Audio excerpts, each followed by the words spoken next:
In early March, Kathleen Sebelius, my Secretary of Health and Human Services, told me she'd be moving on once the first open enrollment period under the Affordable Care Act came to an end.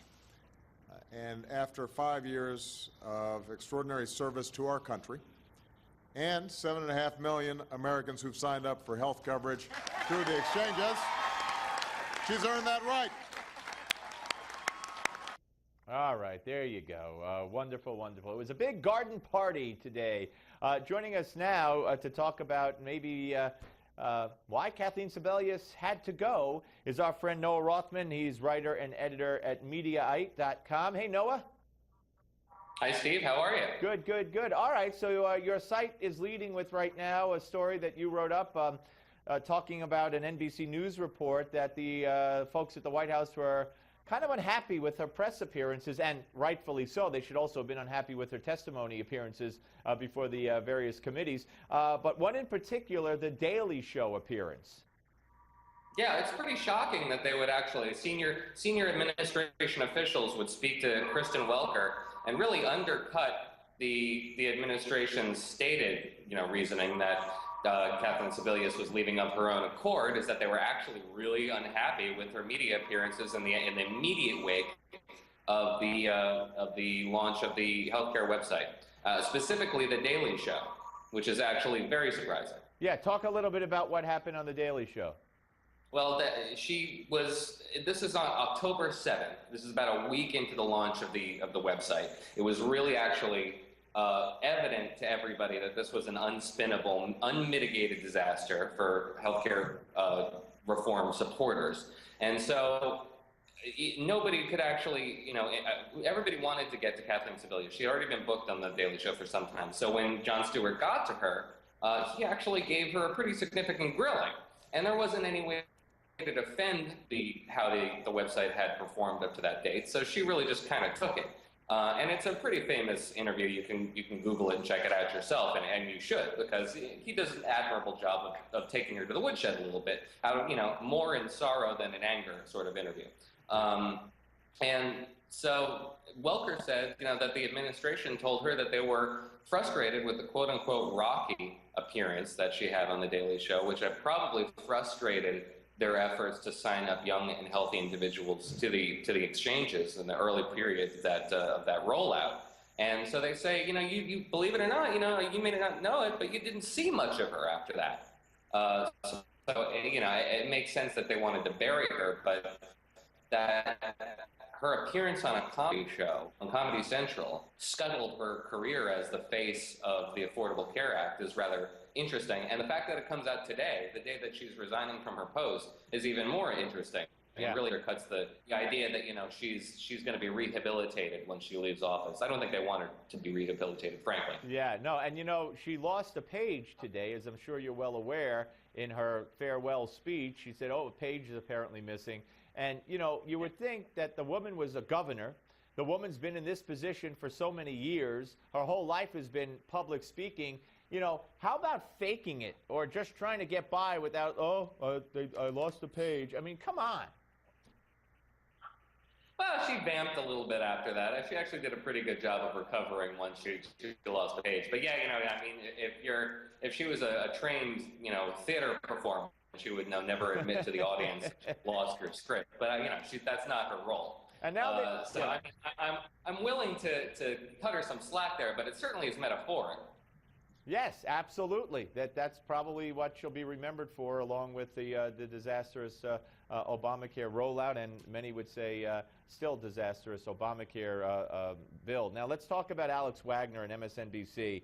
You see, I didn't realize until I heard this from Alex Wagner and the people she had on the panel that it's the IRS that's the victim in all of this. Not the groups, not the 400-plus conservative groups that were scrutinized and the 7 progressive groups that were scrutinized and then immediately approved. It's the IRS, and let's watch this.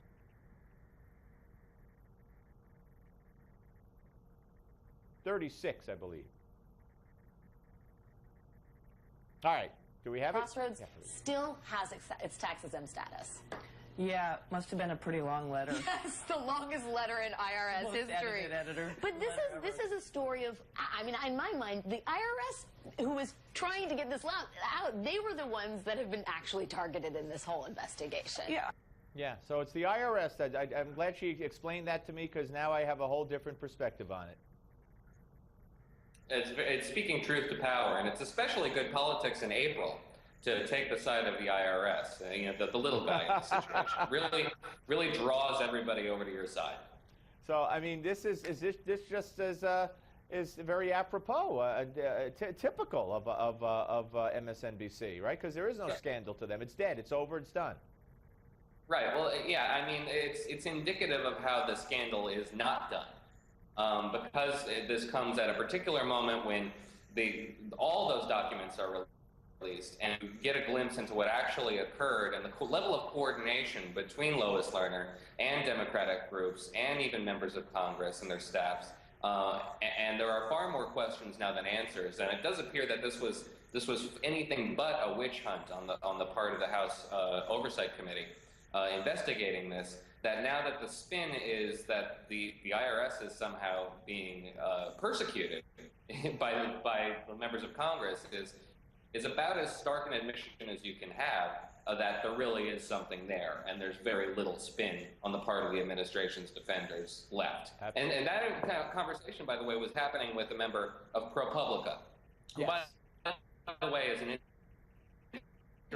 organization that is an integral part of this whole conspiracy. And I use that term intentionally because it is a conspiracy, which is designed to funnel information, private tax-exempt applications to ProPublica, which ended up publishing some of them.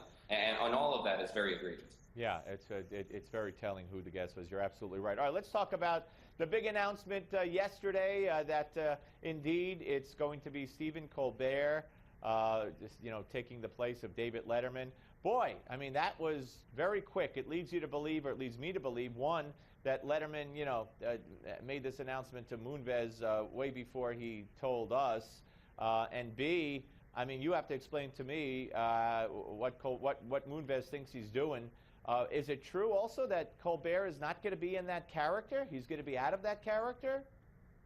Yeah, I understand he's going to be a comedian, but I think the comedian hews very closely to the character. I mean, lacking the bombastic faux Bill O'Reilly affectation that he puts on. It's not going to be especially different from Stephen Colbert. I'm of the opinion that this isn't going to be a really especially big deal, because Stephen Colbert is originally a stand-up / actor, and I can't imagine that he's going to be doing the shtick that he does on Comedy Central, which is geared towards retaining the Daily Show's audience, being really partisan left and making sure that the lead-in, the Daily Show's audience is retained. They don't have to do that at CBS. In fact, it would actually hurt audience retention to do that. So I would be shocked if they do something very political over there. I think it's probably going to be closer to the night show format that we're all used to. Yeah, well, I don't know. I mean, I have no interest in him in his current role. I have less of an interest in him if he's not going to be in his current role. And of course, to me, he's David Letterman with curse words right now. Letterman takes on Palin and takes on Boehner and takes on Rush, but he puts the F word in front of it first that they bleep out and takes them on. So, almost 6 of one, half dozen of the other, but give me Letterman any day over Colbert. It's going to be very interesting to watch. And very quickly, I guess the Tonight Show, the ratings have been a great success unexpectedly, correct? Right from the get-go. Yeah, I haven't actually seen the ratings for the Late Show. I'm not surprised to see that, or the Tonight Show rather. I'm not surprised to see that because it would retain the audience that Leno built for them. Yeah. But everything is changing very rapidly in the late night, infrastructure and that dynamic. So I think we're going to see a certain amount of flux, but. Again, I would be shocked to see Colbert's going to be as left-leaning as Letterman is going to be. So I think everything's pretty baked in. All right, we shall see. Hey, great talking to you, Noah. Thank you very much. Noah Rothman from Mediaite.com. And when we come back, folks, it is Friday, and that means it's the final Gimme 5, not only for today's Friday edition of the Steve Malzberg show. But it's also the final one for the week, so stay tuned. Keep it right here on Newsmax Television. Don't go away.